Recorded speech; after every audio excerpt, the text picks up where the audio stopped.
ప్రశాంతంగా ఉన్న సిరిసిల్లపల్లి. అక్కడ ఒక ఖాళీ భూమి, కాని ఆ భూమి చుట్టూ పెద్ద వివాదం. ఇద్దరు కుటుంబాలు అదే భూమిపై హక్కు చెబుతున్నాయి. మాటలు పెరిగాయి, భావోద్వేగాలు ఉప్పొంగాయి. గ్రామం 2 వర్గాలుగా విడిపోయే పరిస్థితి వచ్చింది. అప్పుడు గ్రామ పెద్దలు పంచాయతీకి కూర్చున్నారు. పాత రికార్డులు తెచ్చారు, పత్రాలు పరిశీలించారు. కాని స్పష్టమైన సమాధానం కనిపించలేదు. అందరి మనసుల్లో ఒకే ప్రశ్న: న్యాయం ఎవరికి? అప్పుడే ఒక యువకుడు ముందుకు వచ్చాడు. అతని మాటలు సాధారణం కాదు. ఈ భూమి ఎవరిదో నిర్ణయించుకోవచ్చు, కాని ఈ భూమి మన గ్రామానికి ఉపయోగపడితే ఎలా ఉంటుంది అని ప్రశ్నించాడు. ఆ ఒక్క ప్రశ్న అందరినీ ఆలోచింపజేసింది. వ్యక్తిగత లాభం కన్నా సమాజ లాభం గొప్పదని అందరూ గ్రహించారు.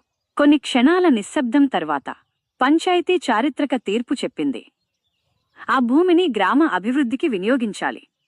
ఇద్దరు కుటుంబాలకు గౌరవప్రదమైన పరిహారం ఇవ్వాలి. ఆ రోజే పునాది పడింది. కేవలం ఒక భవనానికి కాదు, ఒక కొత్త ఆలోచనకు.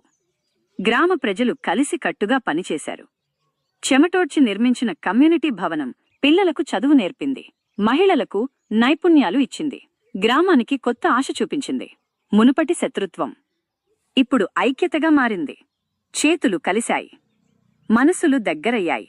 ఒక చిన్న నిర్ణయం మొత్తం గ్రామ భవిష్యత్తు మార్చేసింది.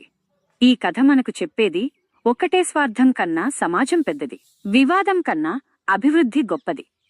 ఒక్క మంచి ఆలోచన ఒక సమాజాన్ని మార్చగలదు. మీరు ఉన్న చోట, మీ గ్రామంలో, మీ కాలనీలో ఒక మంచి నిర్ణయం తీసుకుంటే మార్పు అక్కడి నుంచే మొదలవుతుంది.